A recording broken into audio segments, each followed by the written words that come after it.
just prayed, but would you pray with me? We're going to dive into our third week, but second in 1 Peter chapter 2, verse 9, our second word today. So pray with me as we come to the text and we talk a little bit about holiness. So Father, we bless you. We bless you for all the different things that we've experienced this morning. Ways in which we've seen you, heard you, ways in which we've already been encouraged to see some transformation in our lives. And now we come to your word and ask that, Lord, your Spirit would do some transforming work in us as we study on what it means to be holy. We bless you for this time together. In your name we pray. Amen. But you're a chosen people, a royal priesthood, a holy nation, God's special possession, that you may declare the praises of him who called you out of darkness into his wonderful light. What difference does Jesus make in your life? I hope by the time we finish these 5 weeks together that we're all able to give a really clear indication, a great answer to how Jesus makes a difference. Because I'm convinced that most of us, maybe you didn't have the experience that I did when I was in Rio, standing on the guardrail, looking up at the statue of Jesus, clouds getting in the way, saying basically, isn't there more? I want to see more of Jesus. And I know that so many of us feel like our Christian lives, that's a metaphor for our Christian life. There's got to be more. Our neighbors look at us and they say things like, is that all? Is that really all the difference that Jesus makes in your life? Last week we started with the first word. In Greek, it's genes. What that means is our identity. We are living into a new story, not just the story for me of Bob and Brenda, but now the reality that I have a new father and a new family. That's the difference that Jesus makes. I am a brand new person, new father, new family, new story. We moved from the question of who are you to whose are you. Today we come to the second word, ethnos. Peter says you're a royal priesthood, a holy nation. And that word means not only do you have a new father and a new family, but now you're going to begin to live or act in a different way, a new way. A way about customs, a way about our character. So, let me just give an example of how this begins to take root for us. Wayne, who do you look more like, mom or dad? Dad, right? Each one of us could answer. We could answer whether it's mom or dad. We typically talk about, well, I look like. Okay, but now who do you act more like, mom or dad, right? And then as a third question, I want us to grapple with, because really this is the key. This is the key question to what we're grappling with here is, who do you want to act like or imitate? Now, I'm not just talking about mom or dad. I'm talking about anybody. And if we are truly followers of Jesus, I think there's really only one answer. Jesus. We want to act and become like Jesus. If we have a new father and a new family, we also have a new way of living. For Peter says to us in chapter 1, verse 16, be holy, because I am holy. That's what our Father says to us. Well, what in the world does that mean? Last week we looked at the fact that God is one love creator Father. This week we're going to look at the fact that God is holy. And if we are image bearers, therefore, we too need to become holy. But what does it mean to be holy? Well, a quick look either at a dictionary or even doing some original Bible study stuff, we're going to come up with the idea that holiness means to be set apart. I mean, that's what we all have sort of intrinsic to us. Well, holiness means, yes, I'm going to be over here and the world's over here. They're unholy. Here we have the movie theater in Wheaton. And when my dad went to Wheaton College, there were 6,472 different called the Pledge. And he had to follow, every student had to follow all these different rules in order to be holy and set apart from the world, different from the world. Can't drink, can't dance, can't chew gum, can't go to movies, however many there were. By the time I got there, there were a few changes and we were allowed to go to movies. You know why you couldn't go to movies? Cheryl, do you know why people that considered themselves Christians weren't allowed to go to movies?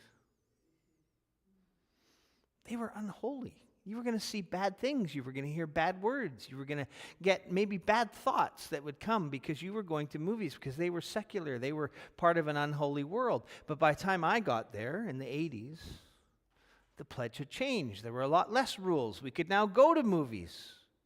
In fact, the chaplain one night was going to an R-rated film.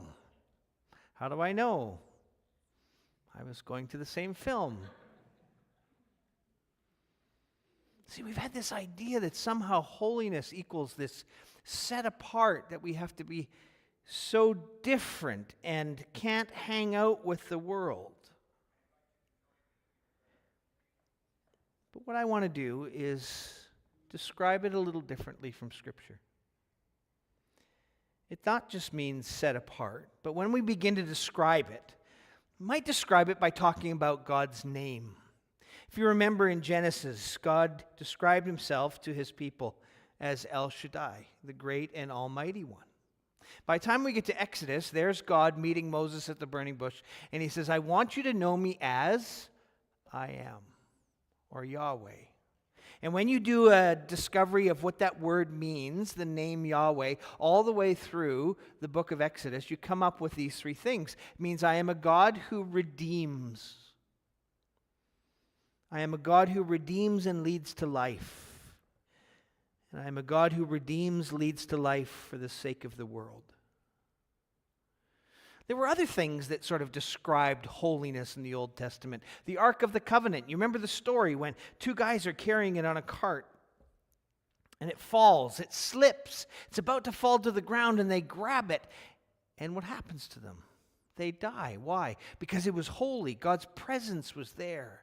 And they were not to touch it. Or the Holy of Holies, when finally the temple was built in Jerusalem. There was this one place where one priest could go one time a year.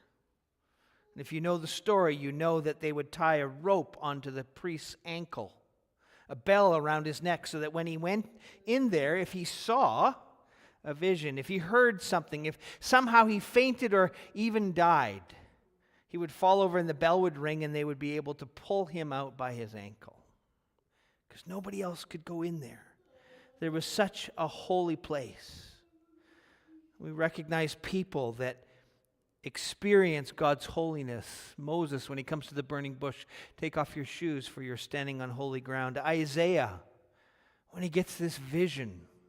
Isaiah 6 says it so clearly. In the year that King Uzziah died, I saw the Lord. Why does he tell us about in the year that King Uzziah died? Do a little bit of history checking and you discover that Uzziah led for 50 years. 49 of them were fantastic. He was leading his people and they were following God, but the 50th year, oh, the wheels fell off. He lost the place. Everything was about him, and God's people just left God in the dust. And so what Isaiah is saying, in the midst of the worst times we could ever imagine, God was still present. His holiness was there.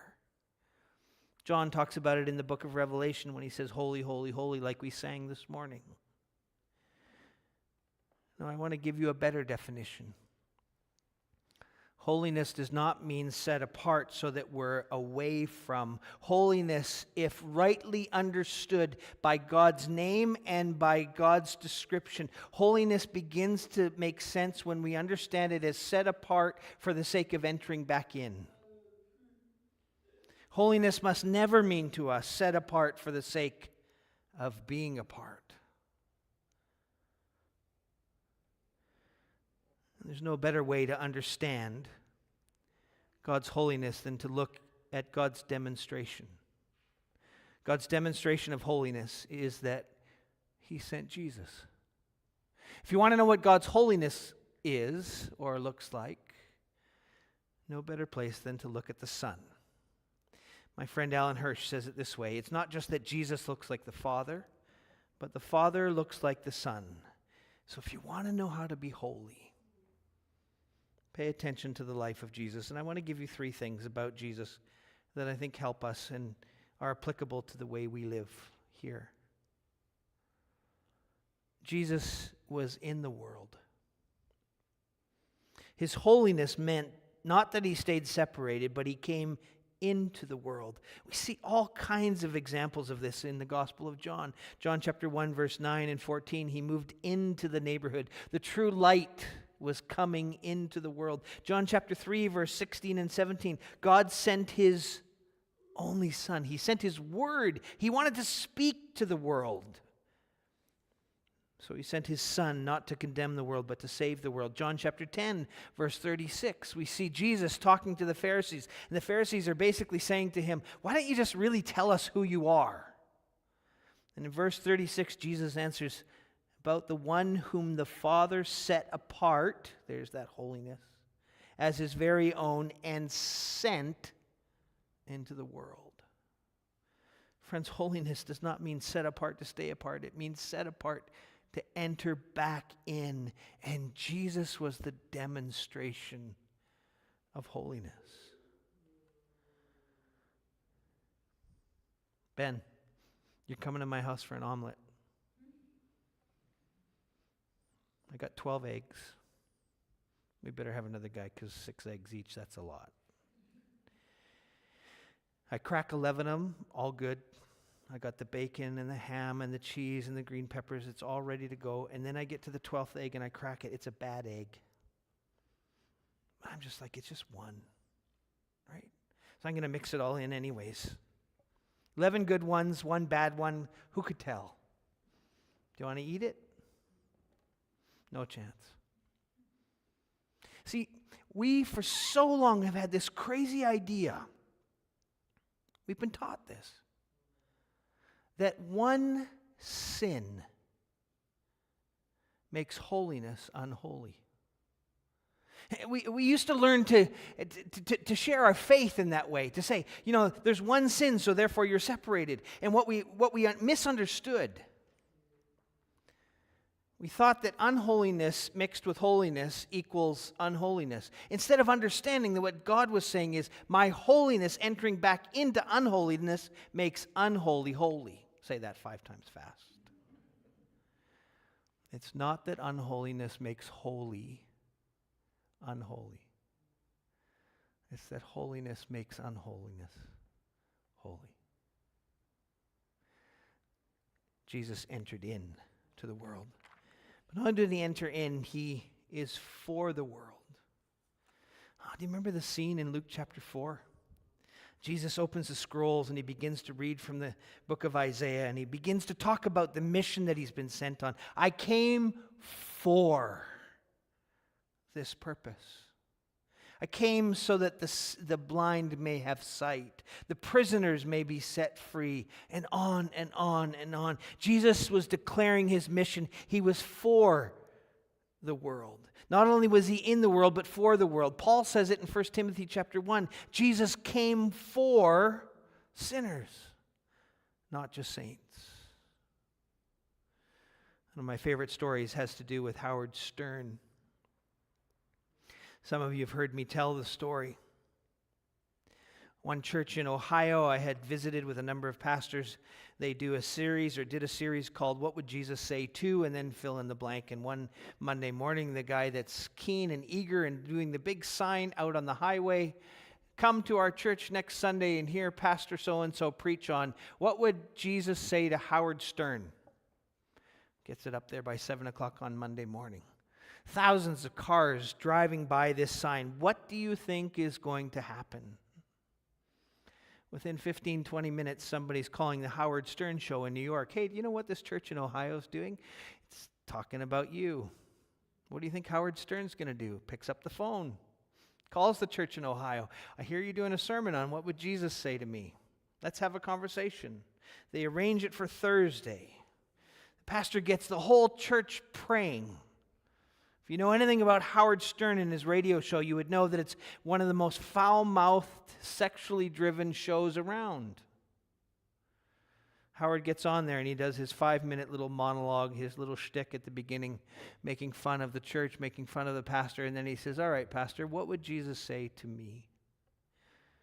The pastor gives the most brilliant answer.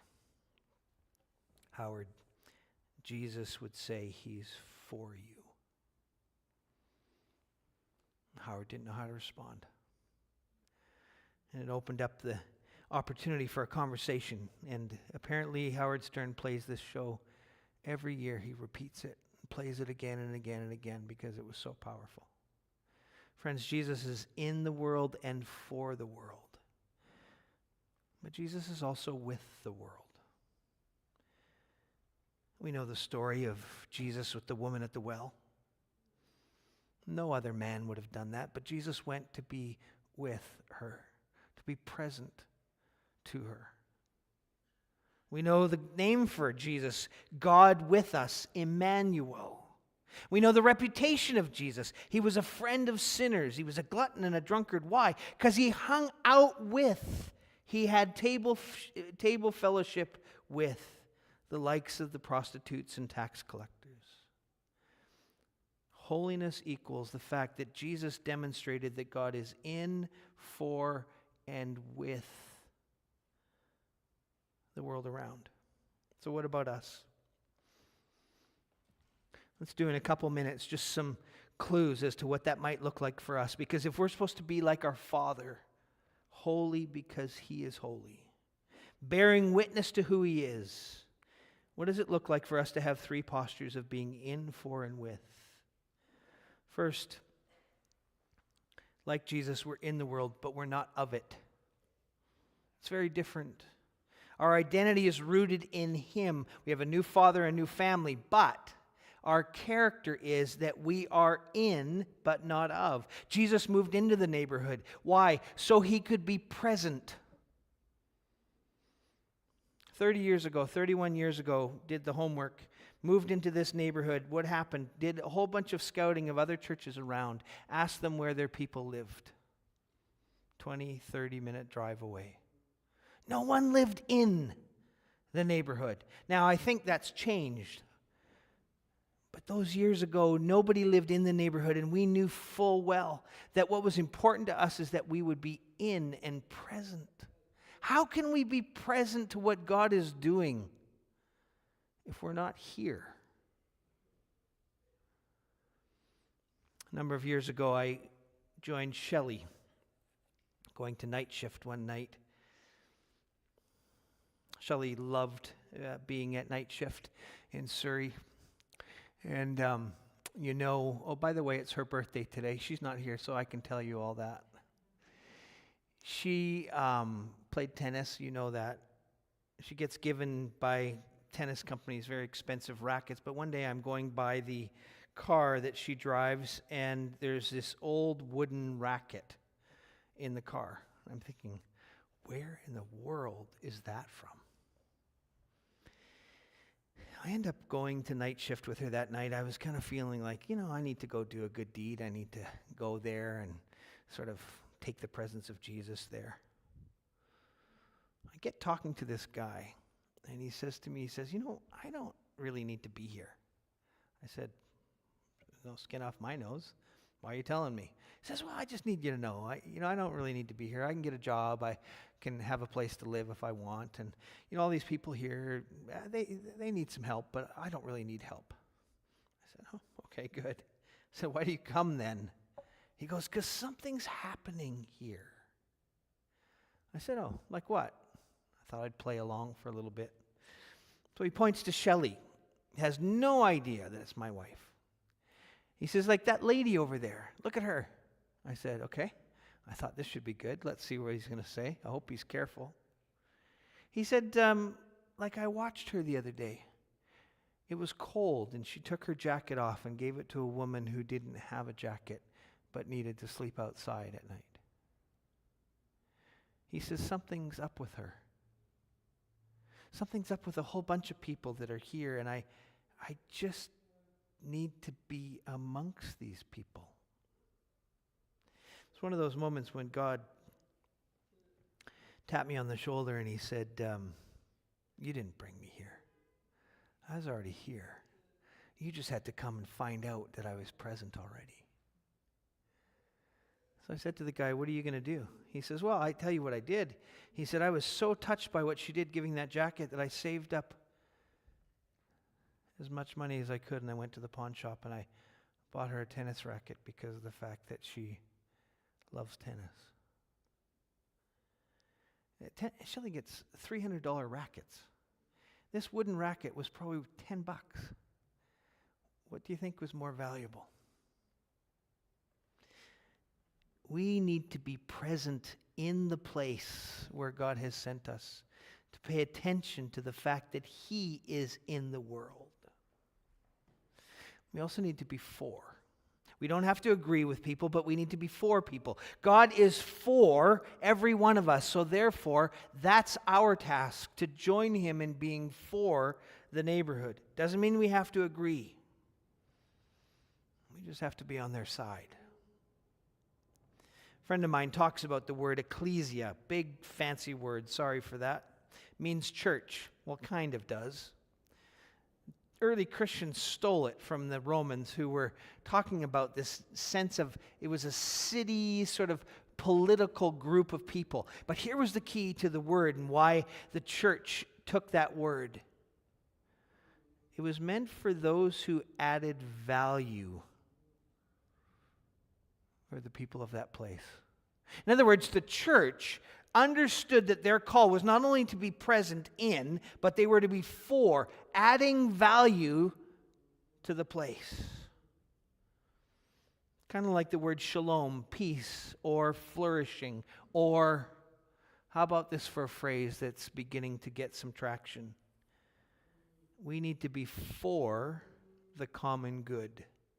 See, the Jews were in Babylon. They were taken there in exile. We all know the story, Jeremiah 29. They wanted to go home, but Jesus sent them there. They meant to be in that place. But He also said, I want you to be for this place. Seek the peace and the prosperity to the place of which I've sent you. We've got to break free from our mentality that says, in order to be for somebody, I have to agree with them. No, you don't. But you can still be for them. We need to be in the neighborhood, for the neighborhood. But friends, we can be in and for and not with. And so, like Jesus, we need to be with. If we want to demonstrate what holiness is all about, we need to also be with. We need to be not just service providers, but stakeholders. I think it's coming with us.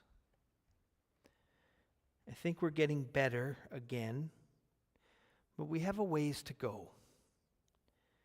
We need to be with people. Jesus had a reputation of being a friend of sinners, a drunkard, glutton. He didn't deserve any of those, but what's our reputation? Why do we care so much?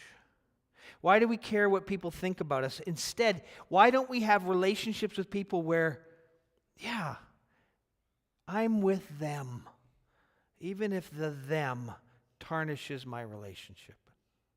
You know, the stats are that we as Christians don't have any non-Christian friends within 2 years of becoming Christians. What's wrong with us?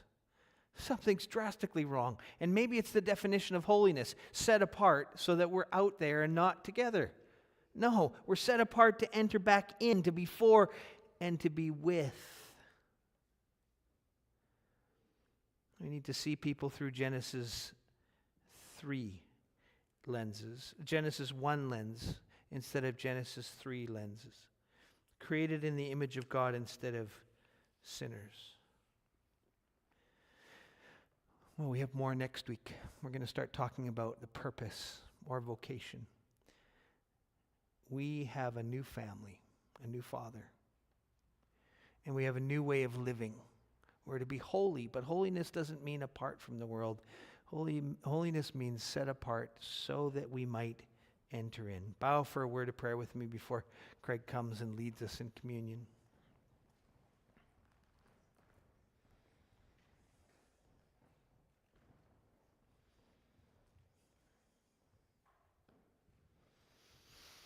Father, would you forgive us?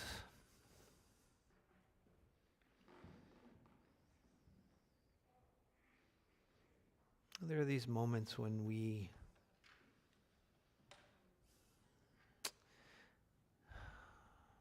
don't really want to be in. I know we have to live somewhere, but there's this sense that we want to take advantage of opportunities that are here for us rather than actually be present, paying attention to what you're doing. We don't really want to be for.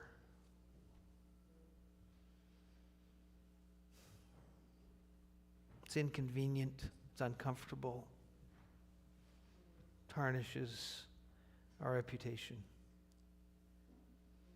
We open our front door, open our garages, we shut them behind us, keep the world out. Would you pour yourself out by your Spirit? And would you help us, Lord, learn what it means to bear witness to who you are, a God who is holy, distinct, but who loved the world so much. You sent your Son and us back in. Oh Lord, transform us. What difference does Jesus make? It makes a difference in our holiness, in the way that we live. Help us to follow in his